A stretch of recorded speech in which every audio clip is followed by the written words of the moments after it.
हमेशा चलता आ रहा है।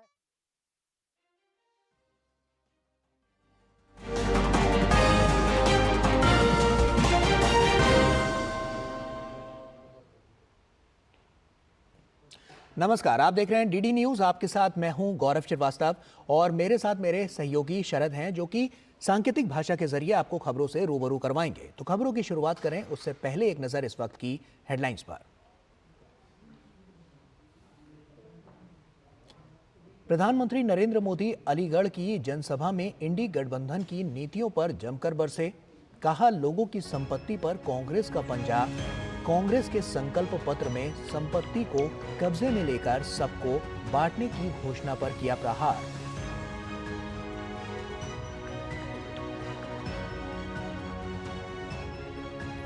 लोकसभा के दूसरे और बाकी चरणों के लिए प्रचार चरम पर। गृह मंत्री अमित शाह ने छत्तीसगढ़ के कांकेर में जनसभा को किया संबोधित।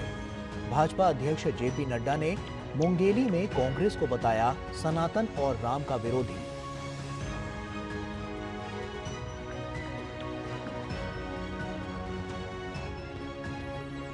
कांग्रेस महासचिव केसी वेणुगोपाल ने कहा, पीएम को भेजा जाएगा पार्टी का घोषणा पत्र। उनके वक्तव्य को बताया गलत। तिरुवनंतपुरम में शशि थरूर ने प्रचार कर लोगों से मांगा समर्थन। समाजवादी पार्टी ने एक और सूची की जारी। कन्नौज की सीट से अखिलेश ने अपने परिवार से तेज प्रताप को प्रत्याशी बनाया।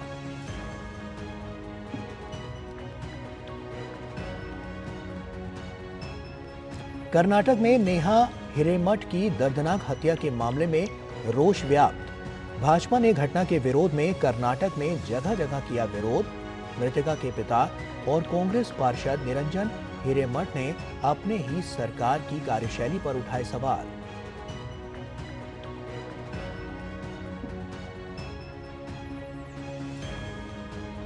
पश्चिम बंगाल की ममता सरकार को बड़ा झटका। 23,000 से अधिक शिक्षकों की भर्ती को कलकत्ता हाईकोर्ट ने किया रद्द।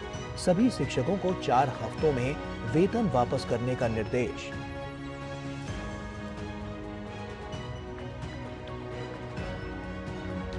और रक्षा मंत्री राजनाथ सिंह सियाचिन के दौरे पर। दुनिया के सबसे ऊंचे युद्ध क्षेत्र में तैनात सैनिकों से की मुलाकात। कहा, दीपावली का पहला दिया, होली का पहला रंग भारत के रक्षकों के नाम होना चाहिए।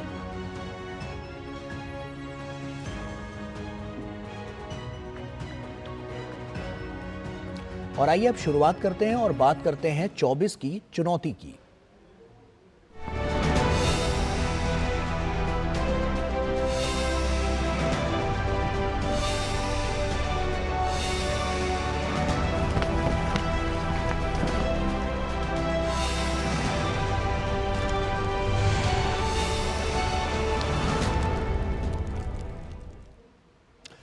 प्रधानमंत्री नरेंद्र मोदी ने उत्तर प्रदेश के अलीगढ़ में चुनावी रैली की और उन्होंने कहा कि इंडी गठबंधन वाले निराशा में डूबे हैं।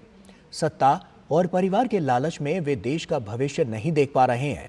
वहीं उन्होंने कहा कि कांग्रेस लोगों की संपत्ति पर जरूर नजर गड़ाए हुए है। वो एफडी मकान और यहां तक कि माताओं बहनों के मंगलसूत्र को भी छीनकर बांटने की नीति बनाने की राह पर हैं।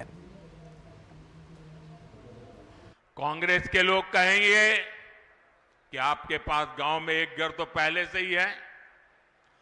ये माओवादी सोच है, ये कम्युनिस्टों की सोच है। ऐसा करके कितने ही देशों को वो पहले बर्बाद कर चुके हैं। अब यही नीति ये कांग्रेस पार्टी और इंडिया अलायंस भारत में लागू करना चाहती है।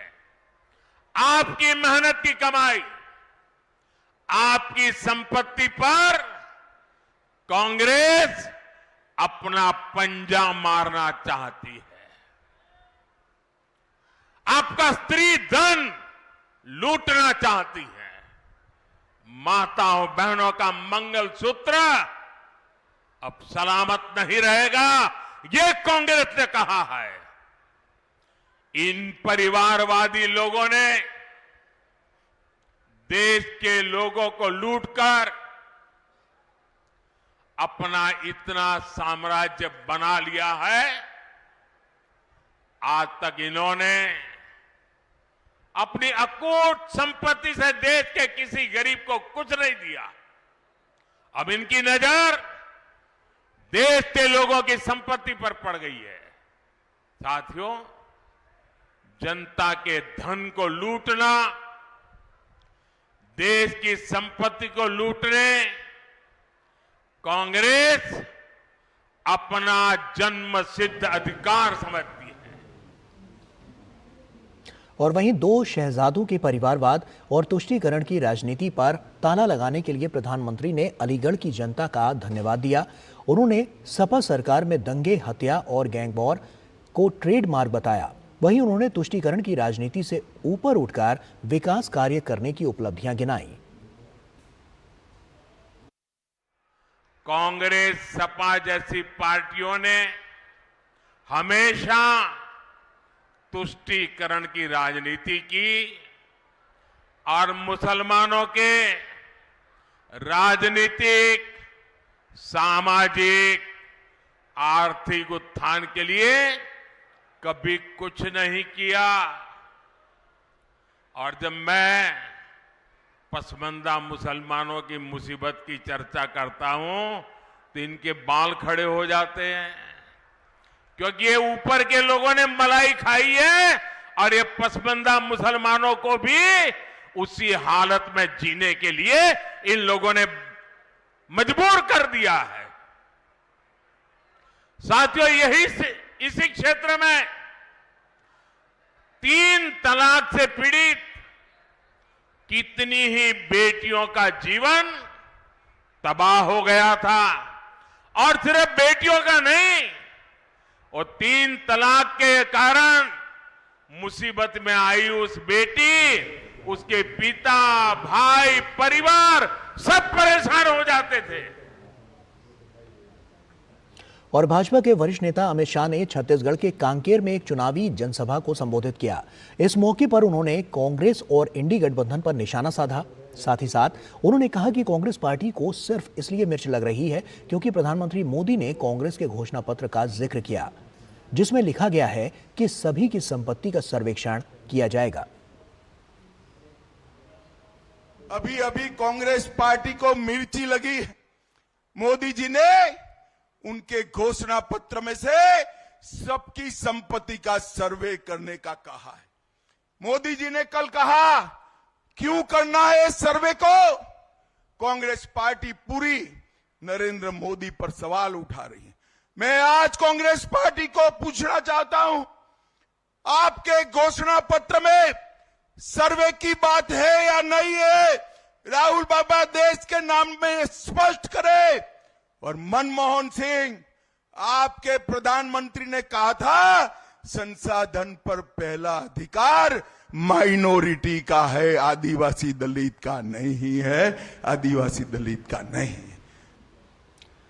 और वहीं बीजेपी अध्यक्ष जेपी नड्डा ने कांग्रेस पर तुष्टीकरण की राजनीति का आरोप लगाया है।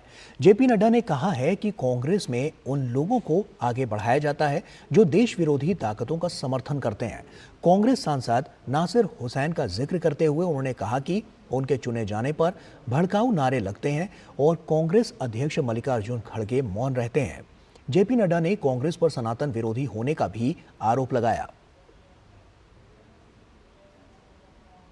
कांग्रेस पार्टी को देश विरोधी ताकतों को समर्थन देने में मजा आता है। अभी अभी कर्नाटक में एक राज्यसभा का सांसद नासिर हुसैन, वो राज्यसभा में चुना गया, विधानसभा के अंदर पाकिस्तान जिंदाबाद के नारे लग गए और मल्लिकार्जुन खड़गे जो इंडियन नेशनल कांग्रेस के अध्यक्ष हैं, उनके प्रदेश से ये घटना घटती है। एक शब्द नहीं बोला जाता, एक शब्द नहीं बोला जाता। पाकिस्तान जिंदाबाद के नारे लगते हैं किसी राज्यसभा के सदस्य बनने पर नासिर हुसैन के। बताइए, ये राष्ट्र विरोधी ताकतों को समर्थन है कि नहीं है? समर्थन है कि नहीं है? और वहीं उत्तर प्रदेश के मुख्यमंत्री योगी आदित्यनाथ ने फतेहपुर सीकरी में एक जनसभा को संबोधित किया। इस मौके पर उन्होंने मोदी सरकार में हो रहे विकास कार्यों के बारे में बात की। उनका कहना था कि अयोध्या और काशी ने अपने लक्ष्यों को प्राप्त कर लिया है, अब ब्रज भूमि की बारी है। ब्रज भूमि का भी अब नंबर आने वाला है।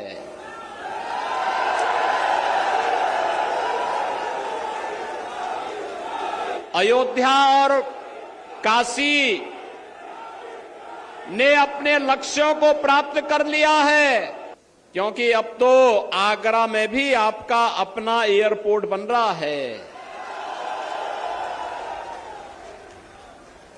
आगरा भी गंगा जल का सेवन कर रहा है और हर घर नल की योजना भी लागू हो रही है।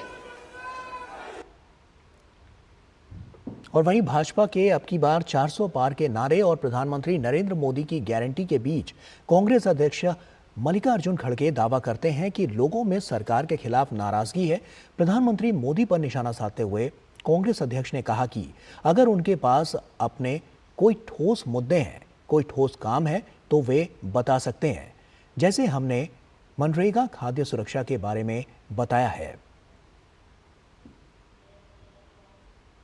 जिसके पास बोलने के लिए कुछ मुद्दे नहीं हैं तो ऐसी चीज़ें लाते हैं। अगर उनके पास उनके ठोस मुद्दे हैं, ठोस काम है, वो बता सकते हैं। जैसा कि हमने नरेगा का बताते हैं, फूड सिक्योरिटी का बताते हैं, कंपलसरी एजुकेशन का बताते हैं, आरटीए का बताते हैं और रूरल हेल्थ मिशन का बताते हैं। ये हमने किया है, हम बता वैसा काम उन्होंने कहने दो जो जनता के भलाई के लिए और सबके लिए है। तो उनके पास कुछ नहीं बोलने के लिए, वो हमेशा कांग्रेस को टीका करते हैं या अपोजिशन, और खास करके आजकल तो ये बोल रहे हैं कि इंडिया गठबंधन, वहाँ कुछ भी नहीं है, कोई लीडर नहीं है।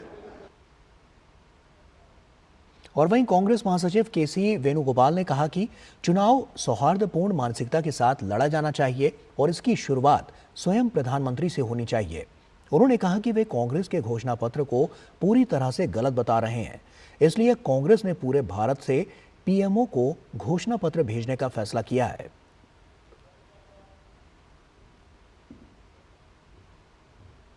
तिरुवनंतपुरम लोकसभा सीट से कांग्रेस उम्मीदवार शशि थरूर ने अपने निर्वाचन क्षेत्र में चुनाव प्रचार किया। इस दौरान उन्होंने प्रधानमंत्री मोदी के बयान पर टिप्पणी करते हुए कहा कि ऐसा बयान सभ्य नहीं है। उन्होंने चुनाव आयोग से इस कार्रवाई की मांग की है। I'm sorry, this is a very disgraceful speech made by the Prime Minister. But you know, the fact is that people realize that when he says the Congress party is going to take all your wealth and give it to the Muslims, that this is just a nakedly communal appeal which normally any civilized election commission would disallow and warn the candidate for speaking like this. It's simply not decent, number one. Number two, it has never happened. The Congress party is constantly accused by Mr. Modi of having ruled the country for 65 years. Have we taken away people's wealth and given it to the Muslim community? What nonsense is this talk? How can the Prime Minister, a man I respect as the Prime Minister of India, how could he talk like this? I'm truly disappointed. और लोकसभा चुनाव के लिए Samajwadi party ने एक और list जारी कर दी है। इसमें कन्नौज और बलिया सीट से प्रत्याशियों का ऐलान कर दिया गया है। अखिलेश ने कन्नौज से अपने परिवार के सदस्य तेज प्रताप यादव को टिकट दिया है, जबकि बलिया से सनातन पांडे को मैदान में उतारा है। कन्नौज सीट को लेकर बहुत दिनों से समाजवादी पार्टी में असमंजस की स्थिति थी और कहा जा रहा था कि खुद सपा मुखिया अखिलेश यादव इस सीट से चुनाव लड़ सकते हैं। हालांकि अब साफ हो गया है कि अखिलेश फिलहाल लोकसभा चुनाव नहीं लड़ेंगे। और कांग्रेस केंद्रीय चुनाव समिति ने आंध्र प्रदेश विधानसभा चुनाव के लिए 38 उम्मीदवारों की नई सूची जारी की है। आंध्र प्रदेश विधानसभा के लिए 13 मई को वोट डाले जाएंगे और 4 जून को मतों की गिनती होगी। कांग्रेस ने इससे पहले विधानसभा चुनाव के लिए 9 अप्रैल को 12 उम्मीदवारों की सूची जारी की थी। आंध्र प्रदेश में कुल 175 विधानसभा सीटों के लिए चुनाव होंगे।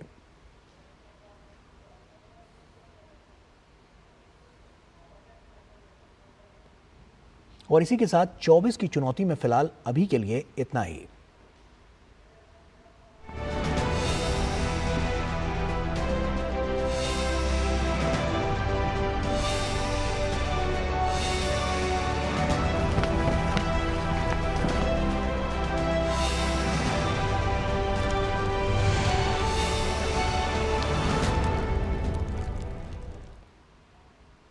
और रुक करेंगे और अन्य खबरों का, लेकिन एक छोटे से ब्रेक के बाद खबरें और भी हैं, कहीं मत जाइए, जल्द लौटते हैं।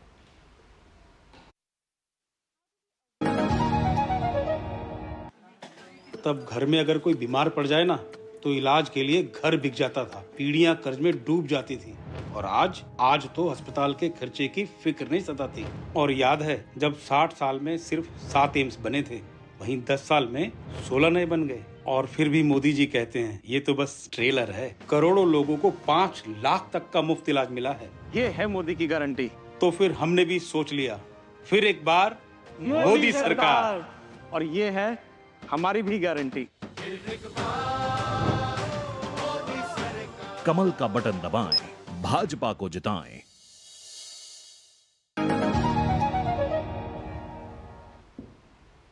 ब्रेक के बाद एक बार फिर से आप सभी का स्वागत है। आइए खबरों में आगे बढ़ते हैं। देश के कुछ हिस्सों में सामान्य से अधिक तापमान और लू के पूर्वानुमान के मद्देनजर चुनाव आयोग ने विभिन्न साझेदारों के साथ बैठक की। इस बैठक में बदलते तापमान से होने वाले जोखिम को कम करने के उपायों पर चर्चा की गई। इस बैठक में एनडीएमए और परिवार कल्याण मंत्रालय के सदस्यों ने हिस्सा लिया। भारत मौसम विज्ञान विभाग इलेक्शन कमीशन ऑफ इंडिया के साथ लगातार टच में है और हम सीजनल फोरकास्ट से शुरू करते हुए monthly forecast, week wise forecast और एवरीडे फोरकास्ट हम इशू कर रहे हैं। पब्लिक तो इशू हो रहा है, इसके साथ साथ इलेक्शन कमीशन ऑफ इंडिया को भी ये इशू हो रहा है नेशनल लेवल पर और स्टेट लेवल पर भी। देखिए ये तो फेज वाइज इलेक्शन सभी जगह चल रहे हैं। हम फेज वाइज कहाँ कहाँ इलेक्शन ड्यू है सभी जगह के लिए हम पूर्वानुमान जारी कर रहे हैं। और उधर अयोध्या पहुंचकर 30 देश के 90 अप्रवासी भारतीयों के डेलीगेशन और साथ ही 400 से अधिक राम भक्तों के समूह ने नवनिर्मित दिव्य और भव्य राम मंदिर का गौरवगान किया। डेलीगेशन में भूटान और तिब्बत के एम्बेसडर और स्पीकर भी शामिल रहे। सभी ने पहले हनुमानगढ़ी पर दर्शन पूजन किया और इसके बाद सरयू आरती में भी शामिल हुए। डेलीगेशन में शामिल लोग सुबह सुबह रामलला के दर्शन करने पहुंचे। समूह के हर व्यक्ति ने रामलला के दर्शन का सामान्य दर्शनार्थियों के मार्ग से ही किया। रामलला का दर्शन कर समूह का हर सदस्य भाव विभोर हो रहा है। रामलला के दर्शन से पहले श्री राम जन्मभूमि तीर्थ क्षेत्र ट्रस्ट के महासचिव चंपत राय और विश्व हिंदू परिषद के प्रमुख लोगों ने समूह का स्वागत भी किया।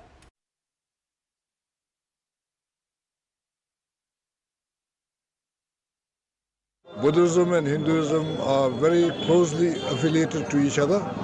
We feel great affinity. So it's a great privilege for me and a great pleasure to have the opportunity to pay respect to Ram Lala. This is my first time coming to Ayodhya. I'm very happy to be here and I will be praying for the peace or prosperity of India and Bhutan. भगवान श्री राम हमारे आराध्य हैं और ये समस्त सृष्टि उन्हीं के द्वारा रचित है। हम लोग वो यहाँ पर पधार के उनके दर्शन करने के लिए अपने जीवन को कृतार्थ करने के लिए यहाँ पर आए। ये हमारा सौभाग्य है। मैं उज़्बेकिस्तान से आया हूँ। मैं वहाँ रह रहे सारे भारतीयों का प्रतिनिधित्व करता हूँ और पिछले साल मुझे राष्ट्रपति महोदया ने प्रवासी भारतीय सम्मान से सम्मानित किया है। सदियों का इंतजार, शताब्दियों का इंतजार आज मेरे साथ पूरा हो रहा है और उम्मीद है कि उज़्बेकिस्तान में रह रहे सारे भारतीय मेरे साथ मेरे जाने के बाद एक दोबारा दर्शन के जरूर यहाँ आएंगे। यहाँ हिरेमत की सनसनीखेज हत्या के बाद एक और चौंकाने वाली घटना ने कर्नाटक को झकझोर कर रख दिया है। बेलगावी पुलिस ने एक हिंदू महिला को जबरन इस्लाम में परिवर्तित करने के आरोप में एक मुस्लिम व्यक्ति रफीक और उसकी पत्नी को गिरफ्तार किया है। महिला ने आरोप लगाया कि रफीक और उसकी पत्नी ने उसकी अतरंग तस्वीरों का उपयोग करके उसे ब्लैकमेल किया और उसे इस्लाम अपनाने और हर दिन नमाज पढ़ने के लिए कहा है। आरोपी की पहचान रफीक के रूप में हुई है, जो बेलगाम में एक व्यापारी है। रफीक ने एक हिंदू महिला को अपनी पत्नी के साथ धर्म परिवर्तन करने और मुस्लिम पत्नी की तरह उसके साथ रहने के लिए मजबूर किया। पुलिस को आपबीती सुनाने वाली पीड़िता के अनुसार हालांकि वो शादीशुदा थी और अपने पति के साथ रहती थी, लेकिन रफीक ने उससे दोस्ती कर ली और जल्द ही उसे धमकी देकर संबंध बनाने की मांग करने लगा। महिला ने आरोप लगाया है कि उसके खिलाफ जाति आधारित अपशब्दों का इस्तेमाल किया गया और आरोपी ने कहा है कि उसे दूसरा धर्म अपना लेना चाहिए क्योंकि वो पिछड़ी जाति से है। बेलगावी पुलिस ने आरोपी को वहां पर गिरफ्तार कर लिया है, लेकिन पूरे मामले में बलात्कार के आरोप की पुष्टि नहीं कर रही है।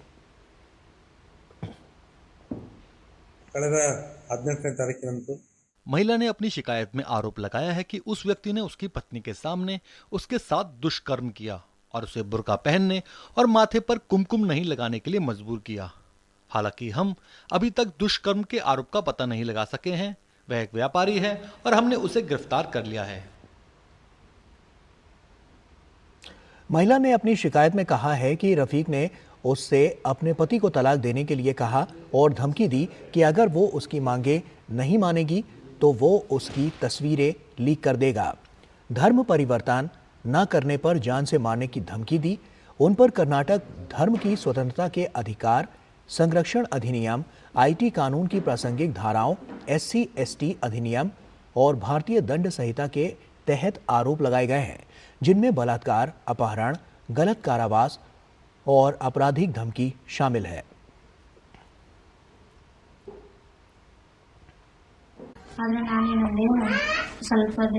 जब मैं एक किराना दुकान पर काम कर रही थी तो वो मेरा पीछा करता था। वो मिलनसार था। फिर उसने मुझे अपनी पत्नी से मिलवाया और बाद में वो मुझसे अपने साथ चलने के लिए कहने लगा। उसकी पत्नी ने भी इसमें मदद की और उसने रफ़ीक को मुझसे बात करने और उसके साथ बाहर जाने और ज़बरदस्ती संबंध बनाने के लिए प्रोत्साहित किया। मुझे अज्ञात स्थान पर हिरासत में लिया गया और नमाज पढ़ने के लिए कहा गया। उन्होंने मेरा मंगलसूत्र उतरवा दिया और बिंदी पहनना भी बंद करने को कहा। फिर उसने मेरी अंतरंग तस्वीरें ले ली जिनका इस्तेमाल वो ब्लैकमेल करने के लिए करता था और मांग करता था कि मैं धर्म परिवर्तन कर उनकी तरह रहने लगूं। रक्षा मंत्री राजनाथ सिंह लद्दाख दौरे पर पहुंचे। रक्षा मंत्री ने सियाचिन बेस कैंप में युद्ध स्मारक पर सैनिकों को पुष्पांजलि अर्पित की।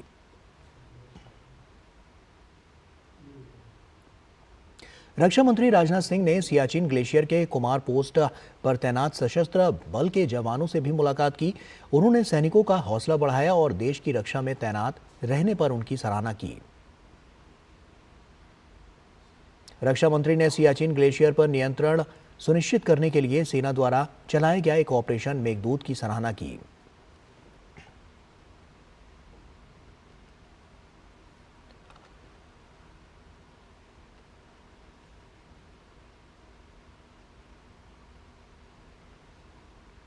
और इसी के साथ फिलहाल इतना ही। हमें और हमारी पूरी टीम को दीजिए इजाजत। आप बने रहिए DD न्यूज के साथ। नमस्कार।